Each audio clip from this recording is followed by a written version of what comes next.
Bismillahirrahmanirrahim. Assalamualaikum warahmatullahi wabarakatuh. Jumpa lagi dengan saya di Abil Maiwa Channel. Jadi teman-teman, channel ini merupakan channel pendidikan tempat kita berbagi tentang aplikasi pendidikan, Microsoft Office, serta tips dan triks komputer. Jadi pada video kali ini kembali lagi admin akan mencoba mengupdate informasi terbaru seputar P3K Guru di tahun 2022-2023. Yang mana di sini ada informasi ya terkait gambaran optimalisasi ya formasi terserap dari Prof Nunuk. Selamat 100% SK di tangan ya, info terbaru untuk P1, P2, P3 dan pelamar umum. Gambaran optimalisasi formasi terserap P1, P2, P3, P4 sebelum jadwal terbaru penempatan rilis. Selamat, info optimalisasi langsung dari Profesor Nunuk. Rilis jadwal penempatan P1, P2, P3, P4 100% penempatan untuk P1, P2, P3 dan pelamar umum. Tapi sebelum kita lanjut, bagi rekan-rekan guru yang baru pertama kali menemukan channel ini, jangan lupa tekan tombol subscribe ya dan aktifkan lonceng notifikasinya agar setiap hari Bapak Ibu bisa mendapatkan informasi terbaru dari kami. Nah, di sini ada gambaran optimalisasi formasi ya yang kami kutip ya dari pernyataan Prof Nunuk, yang mana kita bisa analogikan sebagai contoh gambaran optimalisasi formasi terserap. Apa sih sebenarnya makna dan tujuan daripada itu, dan apa langkah Pemda terkait dengan adanya optimalisasi formasi ini. Oke, sebelum kita lanjut, bagi rekan-rekan guru yang baru pertama kali mampir di channel ini, jangan lupa tekan tombol subscribe dan aktifkan lonceng notifikasinya agar setiap hari Bapak Ibu bisa mendapatkan update informasi terbaru dari kami. Baik Bapak Ibu, kita langsung saja to the point terkait gambaran optimalisasi formasi terserap.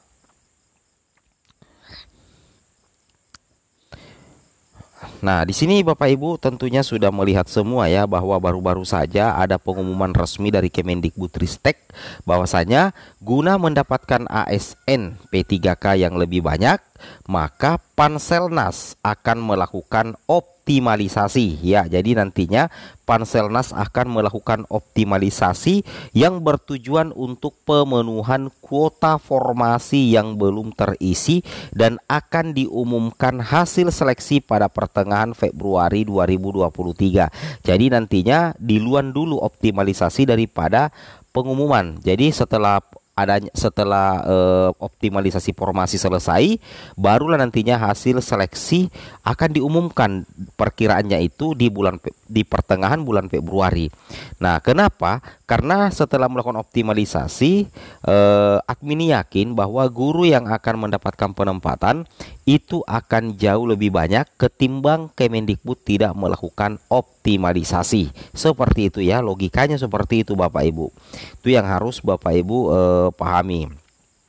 Kemudian di sini Bapak Ibu tentunya ya terkait dengan optimalisasi ini sudah ada ya Pemda yang mengeluarkan sebuah aturan terkait permintaan laporan GTT non PNS ya untuk SMA, SMK dan SLB negeri seprovinsi Sumatera Utara tahun 2023. Nah, jadi menindaklanjuti mungkin ya. Ini kita tidak tahu apakah secara kebetulan atau tidak. Dikala Kemendikbud akan merilis optimalisasi formasi, ada juga Pemda yang baru-baru saja meminta permintaan laporan GTT.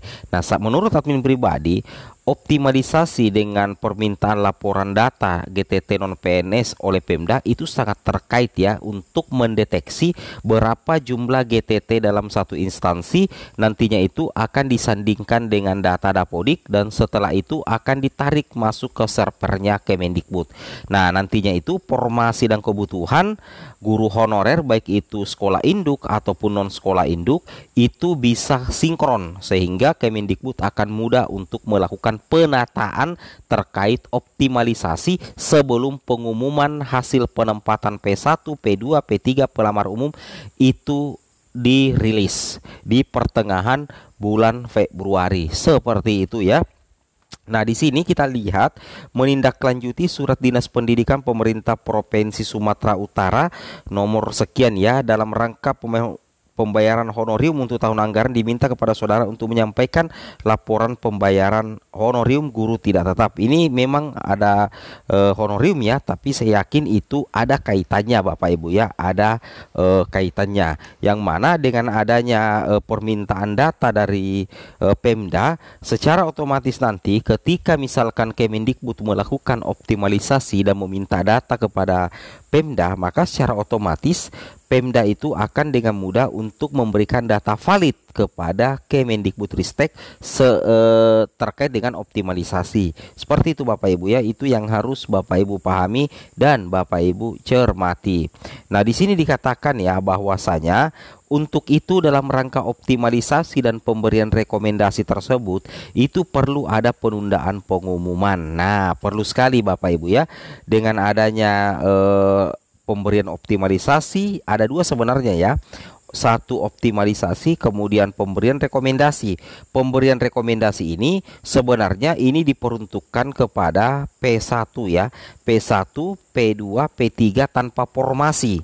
Nah, jadi misalkan P1, P2, P3 tanpa formasi yang masuk dalam kategori oversupply, nantinya itu akan ada pemberian rekomendasi yang mana Kemendikbudristek bisa menggunakan sistem rekomendasi untuk mutasi guru induk ke sekolah lain yang terdapat kebutuhan yang sesuai dengan ijazah dan mapel yang linier.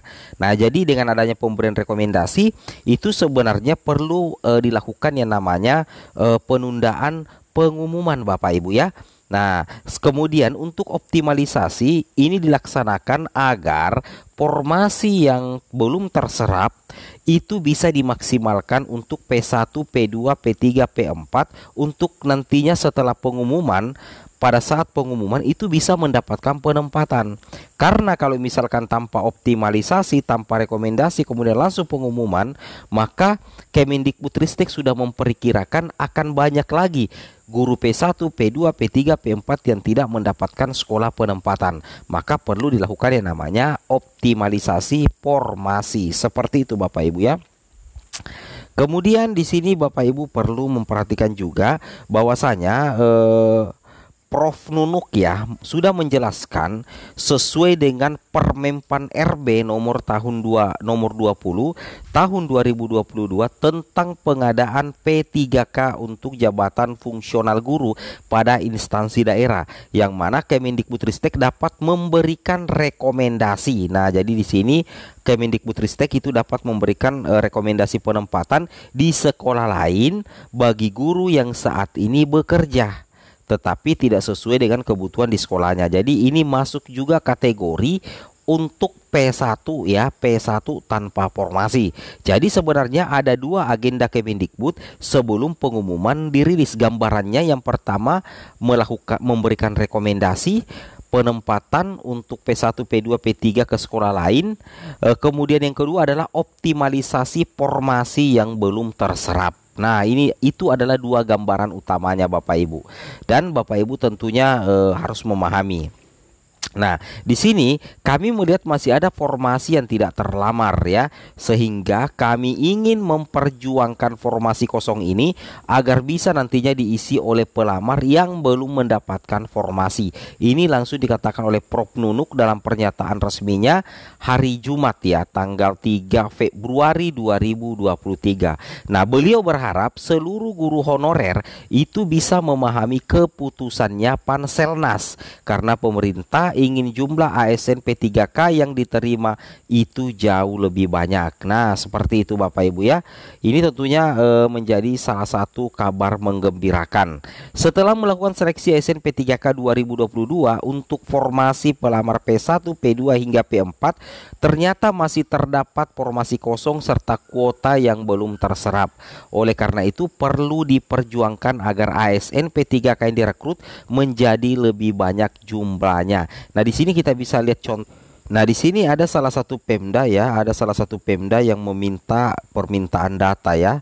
Ini terkait dengan pembayaran honorium, tapi Bapak Ibu perlu ketahui bahwa sebenarnya Ini bisa menjadi barometer dari Pemda untuk mendata berapa jumlah guru tidak tetap atau guru non PNS yang ada di instansi tersebut, sehingga nantinya pada saat optimalisasi dan ada permintaan data dari Kemendikbud, apa namanya, ada referensi valid dari Pemda untuk diserahkan kepada Kemendikbud, Bapak Ibu ya.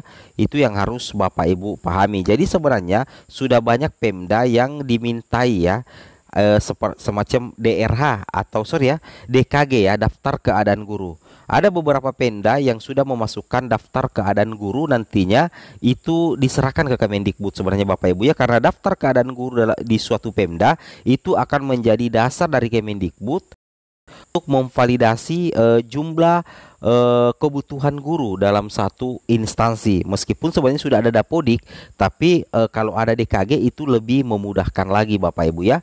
Oke, semoga bermanfaat. Assalamualaikum warahmatullahi wabarakatuh.